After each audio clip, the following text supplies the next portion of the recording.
36 সূরা ইয়াসিন। আশ্রয় চাহি আল্লাহর, যেন শয়তান দূরে রয়। শুরু করিলাম আল্লাহর নামে, দয়ালু করুণাময়।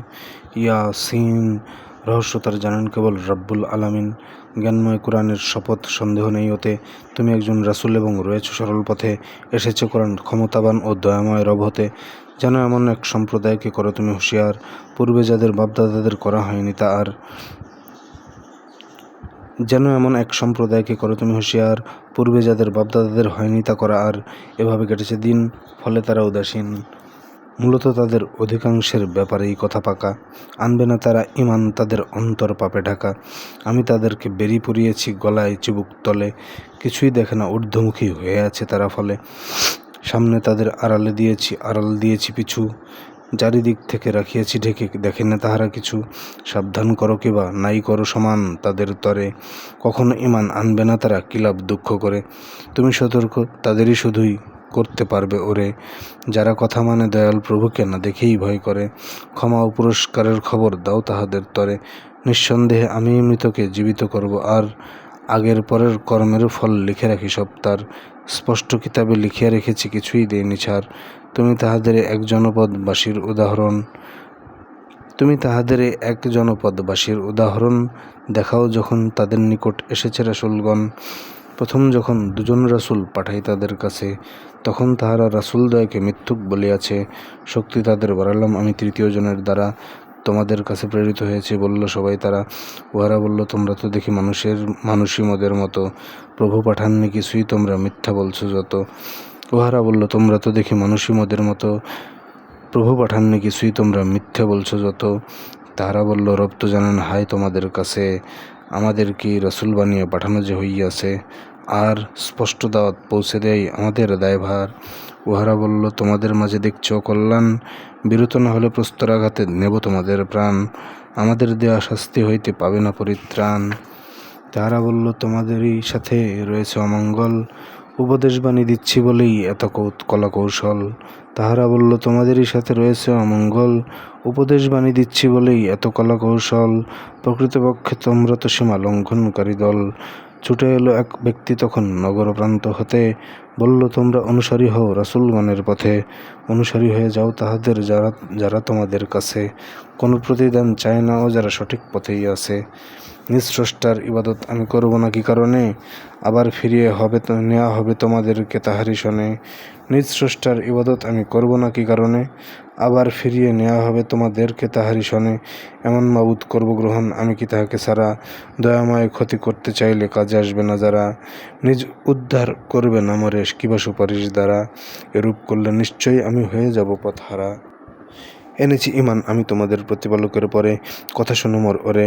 তাকে বলা হলো জান্নাতে যাও বলিয়া উঠিল হায়, তাকে বলা হলো জান্নাতে যাও বলিয়া উঠিল হায়। এ ঘটনা যদি জানিতে পারিত আমার সম্প্রদায়, কিভাবে আমার মালিক আমাকে ক্ষমা করেছেন দান, দিয়েছেন সম্মান, পাঠায়নি কোনো আসমানি দল তার মৃত্যুর পরে। এর প্রয়োজন ছিল না তাদের ধ্বংস করার তরে, তাহা ছিল এক মহানাথ শুধু যাতে উহারা নিথর হয়ে গেল সাথে সাথে। আফসোস সেই বান্দাগণের, যখনই তাদের কাছে এসেছে রাসূল তারা তাকে শুধু বিদ্রূপ করিয়াছে। দেখো না আগেও কত জাতি আমি ধ্বংস করেছি, আর তারা তাহাদের নিকটে ফিরিয়া আসে না পুনর্বার। তবে সকলেরে এনে আমার সামনে সমবেত করা হবে। নিষ্প্রাণ মাটি জীবিত করেছি প্রমাণ তাদের তরে, আর তাতে নানা শস্য দিয়েছি তাহারা তা আহার করে। নিষ্প্রাণ মাটি জীবিত করেছি প্রমাণ তাদের তরে, আর তাতে নানা শস্য দিয়েছি তারা তা আহার করে। সেখানে সৃষ্টি করেছি খেজুর আঙুরের উদ্যান, আর তাতে উৎসারিত করেছি ঝর্ণা প্রবাহমান, যেন তারা ফল খেতে পারে। তা তো নিজেরা করেনি তারা, তবুও কি হায় শকর আদায় করবে না পথহারা। তিনি মহান, যিনি গড়েছেন জোড়ায় জোড়ায় সব, উদ্ভিদ প্রাণী মানুষ ও আজও হয়নি যা উদ্ভব। তিনি মহান, যিনি গড়েছেন জোড়ায় জোড়ায় সব, উদ্ভিদ প্রাণী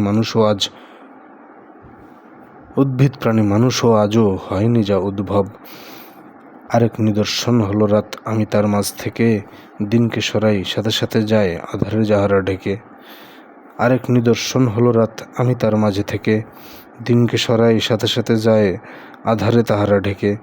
সূর্য ভ্রমণ করছে আপন গন্তব্যের পানে, সক্ষম সর্বজ্ঞ প্রভুর নিয়ন্ত্রণের টানে। বিভিন্ন মঞ্জিল আমি ঠিক করেছি চাঁদের তরে, বিভিন্ন মঞ্জিল আমি ঠিক করেছি চাঁদের তরে, শুকনো খেজুর ডলার আকার ধারণ করে সে পরে। সূর্য পায় না চাঁদের নাগাল, রাতও পায় না দিন, প্রত্যেকে নিজ কক্ষে সাঁতার কাটছে বিরামহীন। তাদের জন্য আরেক নিদর্শন হলো এইখানে, তাদের বংশধরদের আমি চড়িয়েছি নৌযানে, অনুরূপ আরও বাহন সৃষ্টি করেছি তাদের তরে, যাতে আরোহণ করে।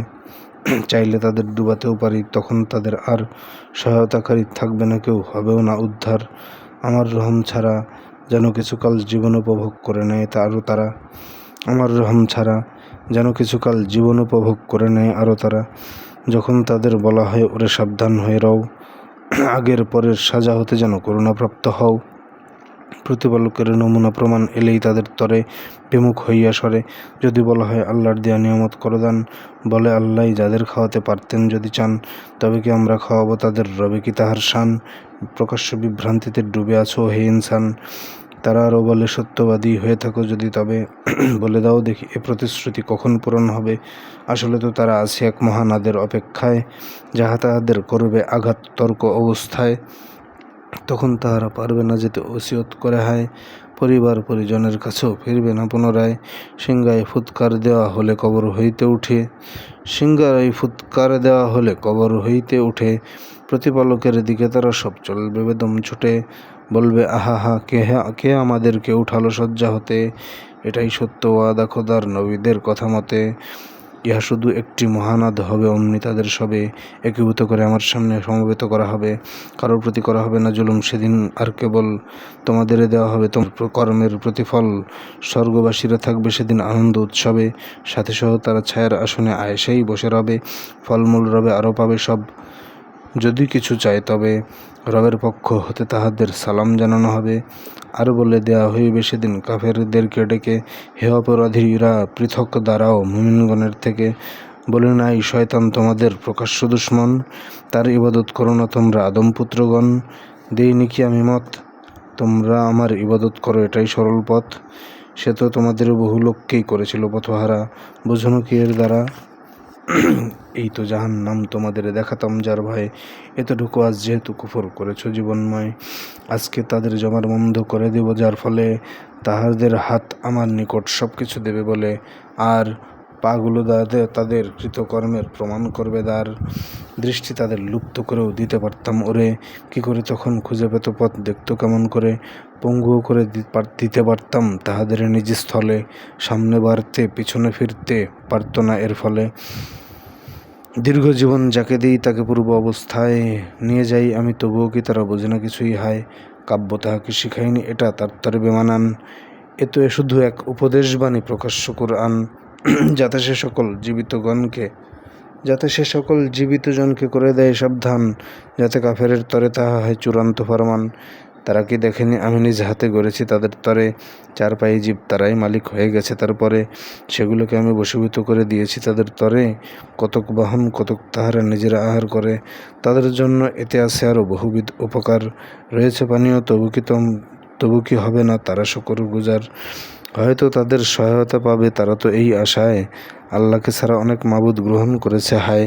তারা তো তাদের সহযোগিতায় রাখে না সক্ষমতা, বরং তাদের দলবল সহ ধরে আনা হবে তথা। তাদের কথায় দুঃখ নিও না হে রাসূল, আমি জানি কতখানি করে প্রকাশ তাহারা ঢেকে রাখি কতখানি। মানুষ দেখে না আমি তাকে গড়ি শুক্রবিন্দু দ্বারা, পরে সহসাই প্রকাশ্যভাবে তর্কে জড়ায় তারা। আমায় নিয়ে সে প্রশ্ন উঠায় নিজের জন্ম ভুলে, বলে এই হাড় পচে গেলে আর কে তাকে বাঁচিয়ে তুলে? বলে দাও তবে তিনিই জীবিত করবেন সেই হার, যিনি তাহাদের করিয়াছিলেন সৃষ্টি প্রথমবার। সকল সৃষ্টি বিষয়ে পূর্ণ ধারণা রয়েছে তার, তিনি সবুজ বৃক্ষ হইতে আগুন করেন বার, তোমরা তা থেকে প্রজ্বলনের কাজ করো উদ্ধার। তবে কেউ আকাশ জমিন সৃষ্টি করেছেন যিনি হায়, তিনি তাহাদের সৃষ্টিতে নন সক্ষম পুনরায়। কেন নয়, তিনি তো মহাস্রষ্টা এবং সর্বজ্ঞ সুনিশ্চয়। তিনি যদি কোনো কিছু করেন ইচ্ছে বা অভিপ্রায়, কেবল বলেন হয়ে যাও আর অমৃতা হয়ে যায়। তিনিই মহান, সকল কিছুর রাজত্ব যার হাতে, তার নিকটেই তোমাদের ফিরে যেতে হবে আখিরাতে।